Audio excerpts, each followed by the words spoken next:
Subject matter पे, what would be the subject matter of this case? Subject matter क्या होता है किसी भी सिविल सूट का? सिविल सूट का सब्जेक्ट मैटर दो तरीके के हो सकते हैं, एक पर्सनल राइट के रिगार्डिंग, दूसरा प्रॉपर्टी राइट के रिगार्डिंग। तो यहां जो सब्जेक्ट मैटर है वो क्या है? प्रॉपर्टी से रिलेटेड है, तो प्रॉपर्टी क्या है यहाँ की? सब्जेक्ट मैटर है। सब्जेक्ट मैटर क्या होता है? जिस पे डिपेंडेंट होता है ये कंप्लीट सूट। अगर मैं इसको ये कह दूं कि यहां प्रॉपर्टी इन्वॉल्व नहीं है तो क्या कोई सिविल सूट हो सकता है? नहीं।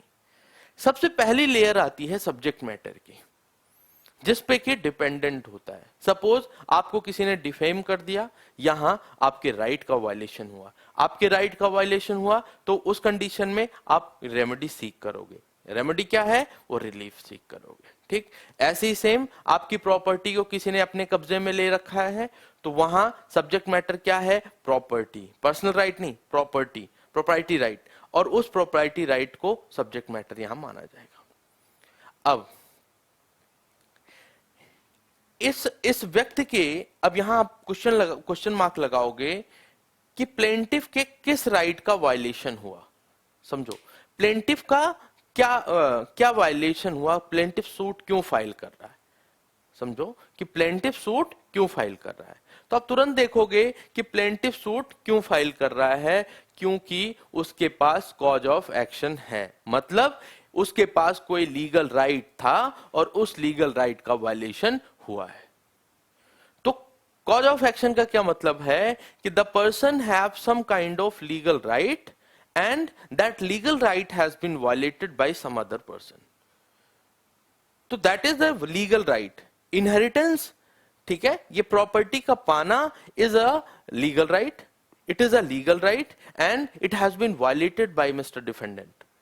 ठीक, तो अब इसको क्या मिलता है? जब कॉज ऑफ एक्शन का वायलेशन होता, मतलब जब कॉज ऑफ एक्शन अराइज होता है, then the person get the right to locus standi, means he will file a civil suit before the court having जुडिक्शन।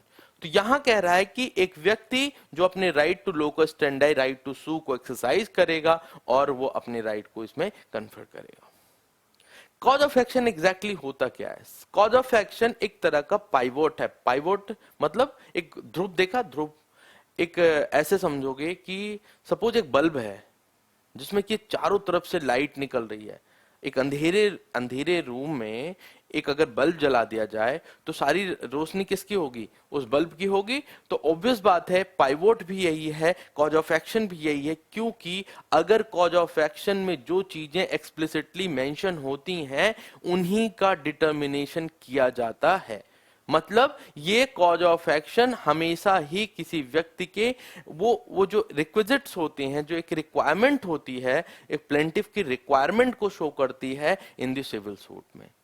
ठीक, कि किस राइट का उसके वायलेशन हुआ है। तो यहां उसके राइट टू इनहेरिटेंस का वायलेशन हुआ है। ठीक है, यहां देखो अब वायलेशन किस चीज का हुआ है? देखो वायलेशन किस चीज का हुआ है? उसकी प्रॉपर्टी में उसका इनहेरिटेंस का राइट था और उसके उस राइट का वायलेशन हुआ। ठीक, तो कॉज ऑफ एक्शन किस चीज का? उसको ओनरशिप नहीं मिल रही है, उसको पोजीशन नहीं मिल रहा है। This is the cause of action. ठीक, अब दो ये हो गया आपका, ये हो गया सब्जेक्ट मैटर हो गया। अब आते हैं मेन कंटेंशन पे। मेन कंटेंशन क्या है? टाइटल। टाइटल क्या होता है? सब्जेक्ट मैटर का एक स्पेसिफिक रिलेशन होता है। सब्जेक्ट मैटर का एक स्पेसिफिक नाम होता है ना, उसकी आइडेंटिटी। तो title is the identity of subject matter. ठीक है, title is the identity of subject matter which the person is seeking. कौन? जिसके राइट का वायलेशन हुआ है। तो अब यहां टाइटल क्या हो सकता है? यहां क्या टाइटल सीख किया जा रहा है? Ownership, obviously ownership. तो ओनरशिप क्या है यहां? Ownership is a title. Ownership is a title इस केस में। और दूसरे कभी कभी क्या होता है? पोजीशन सीख करते हो तो पजेसरी टाइटल हो गया आपका। आप टेनेंट हो, आप टेनेंसी सीक करते हो, तो टेनेंसी हो गई आपकी। लाइसेंसर हो, लाइसेंस है आपके पास किसी प्रॉपर्टी का, तो उसमें लाइसेंस उसका टाइटल हो गया। तो title is a specific name of subject matter. ठीक, टाइटल हो गया। अब टाइटल के बाद क्या होता है कि matter in issue. Matter in issue क्या है? ए कह रहा है, अब देखो, ए कह FW1 कह रहे हैं, FS कह रहा है, मतलब प्लेंटिफ कह रहा है कि उसके पास इनहेरिटेंस का राइट है। ए आके कह रहा है, मतलब ऑपोजिट पार्टी डिफेंडेंट कह रहा है कि उसके पास विल है, वसीयत है। ठीक, तो यहां दो क्वेश्चन बन रहे हैं। अब ऐसे नॉर्मली देखो तो दो क्वेश्चन बन रहे हैं। एक, whether the inheritance of B FS and मतलब प्लेंटिफ्स आर वैलिड, एक बात। दूसरा, whether the will has been drawn in the favour of A by F, whether the will is valid. तो अब कई चीजें जहां क्वेश्चन अराइज होता है, तो यहां मैटर इन इशू क्या कहता है कि एक व्यक्ति असर्ट करता है, असर्शन, और दूसरे का डिनायल।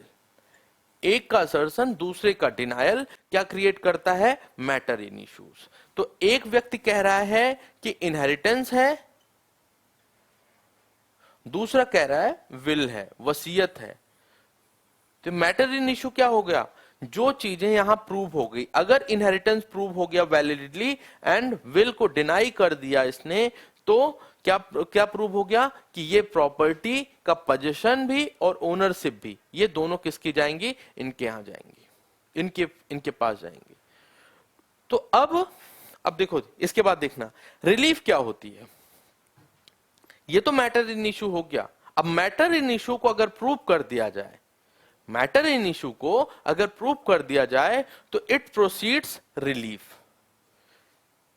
मैटर इन इशू को प्रूव कर दिया जाए तो ये क्या निकाल के लाएगी? क्या किस चीज को वो प्रोवाइड कराएगी आपको? वो है रिलीफ, दैट इज रेमेडी। ठीक है, काइंड ऑफ रेमेडी। अब देखो, कॉज ऑफ एक्शन था आपके पास, मतलब you have some kind of legal right, उसका वायलेशन होता है, किसी ने उसके राइट को वायलेट किया। अब वायलेशन पे क्या हुआ? एक व्यक्ति ने, जिसने वायलेट किया था, उसने कहा कि मैंने इस तरीके से वायलेट नहीं किया है। उसने कहा, दूसरे व्यक्ति ने, प्लेंटिफ ने कहा कि आपने इस राइट का वायलेशन किया है।